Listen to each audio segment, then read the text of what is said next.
Plastic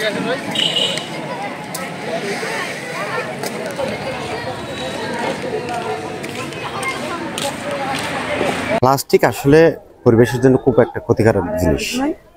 আমাদের এখানে যেহেতু সমুদ্র রয়েছে, বিচ রয়েছে, যত্র দেখা যাচ্ছে যে প্লাস্টিকগুলো স্থানীয় লোকজনগুলো রেখে চলে যায়, যেগুলোর আসলে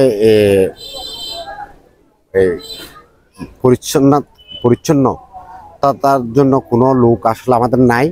তো সেহেতু এ ধরনের একটা উদ্যোগটা অসম্ভব সাধুবাদ জানানো দরকার।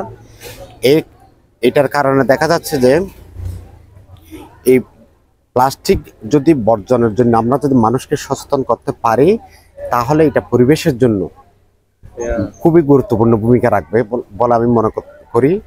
তো এই জিনিসটা আরো বেশি সচেতন করার জন্য মানুষকে প্রত্যেক এলাকায়, কক্সবাজার জেলার প্রত্যেক এলাকায়, প্রত্যেক উপজেলায়, প্রত্যেক ইউনিয়নে যদি করা যায়, তাহলে আরো বেশি সুফল আমরা এলাকাবাসী বা কক্সবাজারবাসী পাবো এবং আমাদের সমুদ্র সৈকতটা সুন্দর এবং পর্যটকদের আকর্ষণীয় একটা এলাকা হিসেবে পরিণত হবে আমি মনে করি। প্লাস্টিকের দূষণ থেকে বাংলাদেশকে বাঁচাতে হলে এ ধরনের প্রোগ্রাম নিঃসন্দেহে একটি ইতিবাচক কর্মসূচি বলে আমি মনে করতেছি। কেননা প্লাস্টিকের বর্জ্যর পরিবর্তে যে পণ্য কেনার একটা যে সুযোগ সৃষ্টি হয়েছে, এটা জনগণের মাঝে ব্যাপক সাড়া মেলেছে।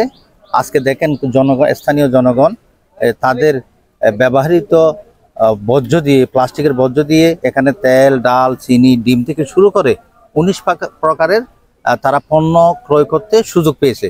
তা আমি মনে করবো এটা একটা গণসচেতনতার জন্য একটি মাইলফলক থাকবে। এটা সরকার যে আপনার প্লাস্টিক ব্যবহারের যে বন্ধের সিদ্ধান্ত গ্রহণ করেছে, এটা এখানে কার্যত একটা ভালো ভূমিকা রাখবে বলে আমি মনে করি।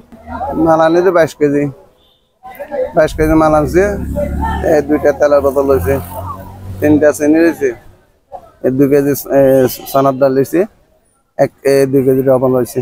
কাল ফানানো করে ব্যাগ দিন এনেকে ফাইতে দায়িত্ব নেন বলি তো ঠালাই ইত্যাপ সামদি যাইতে ইয়া সব দিকে ব্যাগিন ঠালাই হেরিয়ে যাবে। প্লাস্টিক দিয়ে মোলাম দিছে, বোতল দিছে, তাহলে বাস্কেট মাঙা দিছে, চেয়ার মাঙা দিছে, মোটামুটি ব্যাগ দিন 22 কেজি। আন্ডা নিয়েছি, একটা বিস্কুট নিয়েছি, আর চিনি নিয়েছি, এরপরে আর একটা নুডলস নিয়েছি। এমনি পরে দেখতো আমরা এখন থেকে উঠাই আনি এই মালগুলো খাইছি। আগে তো ফেলে রাখতো, এগুলো তো কেউ নিত না। স্ক্রাব বিয়ারের দিতে গেলে নাহলে 5 টাকা, নাহলে 4 টাকা এরকম বলতো, এগুলো কে পাঠাবে। এখন যখন এখানে আমরা সুযোগ সুবিধা দেখছি, এগুলো উঠাই দিচ্ছি। ভালো লাগতো যেহেতু বাজার পেলাম, কমপক্ষে এখানে 600 টাকা বাজার। প্লাস্টিক তো আগে তো আমরা তো মূল্য দিতাম না, যে প্লাস্টিক দিয়ে আগে মানে রাস্তাঘাটে মানে নদী নালাতে এগুলো ফেলে দিত।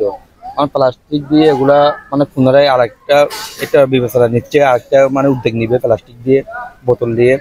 তাইলে প্লাস্টিক এগুলা নালাতে নদীতে গিয়ে অনেক বাড়িঘর মানে নালা নদী নষ্ট হয়ে গিয়ে মানে জাম হয়ে যাচ্ছে।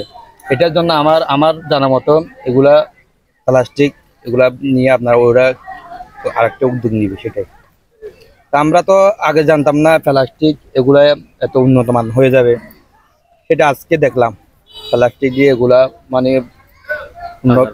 বাজার হচ্ছে, পূর্ণ ব্যবহার করতেছে, পরিবেশ মানে বাঁচাচ্ছে আর কি।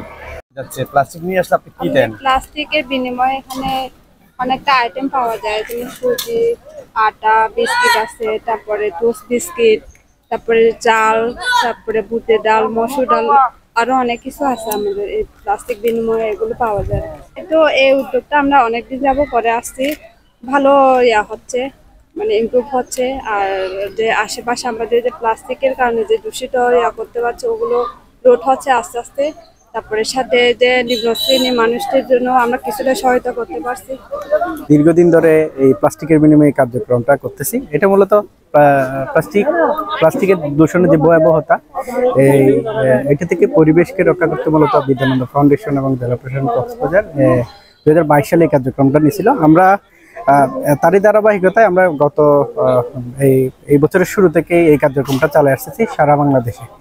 কক্সবাজারে এই কার্যক্রম শুরু করছিলাম, শেষ করে আজকে উকিয়ার সোনাপাড়াতে আমরা এই কার্যক্রমটা চালাচ্ছি। এখানে প্লাস্টিকের বিনিময়ে বাজার, এই ইনিশিয়েটিভটার কারণ হচ্ছে দুটা দিক। একটা হচ্ছে একদিকে প্লাস্টিক দূষণ থেকে পরিবেশকে রক্ষা করতে পারতেছে, অন্যদিকে হচ্ছে স্থানীয় অধিবাসীরা প্লাস্টিক দিলে আমরা ওনাদেরকে হচ্ছে বিভিন্ন ধরনের নিত্য প্রয়োজনীয় পণ্য ওনাদেরকে দিচ্ছি বিনিময়ে। আমরা কক্সবাজারে যে সংগৃহীত প্লাস্টিকগুলো দিয়ে আমরা যেটা করি সেটা হচ্ছে আমরা প্রতি বছর 2022 সালে আমরা কক্সবাজার সমুদ্র সৈকতে সুগন্ধা পয়েন্টে আমরা একটা প্রদর্শনীর আয়োজন করছিলাম। ওইটা আমরা গত বছর করছি, এই বছরও আমরা সেম এই প্রদর্শনীটা করতেছি। এখান থেকে সংগৃহীত প্লাস্টিকগুলো আমরা এই প্রদর্শনীতে করবো। এছাড়া আমরা বাকি সব প্লাস্টিকগুলো আমরা রিসাইকেল করি। এটা যে কক্সবাজারে মোটামুটি আমাদের 100 টন মতো টার্গেট আছে, আমরা সবগুলো উপজেলায় আমরা এই কার্যক্রম চালাবো। এছাড়া আমরা কক্সবাজারে প্রতি মাসে একটা করে এই প্রোগ্রামটা করব। যেমন আমি যদি বলি, আমরা আগামী ডিসেম্বরের শুরুর দিকে আমরা এই কার্যক্রমটা আবার করব এবং পরবর্তীতে আগামী 4 মাসে যে কোনো সময় আমরা এই কার্যক্রমটা চালাবো।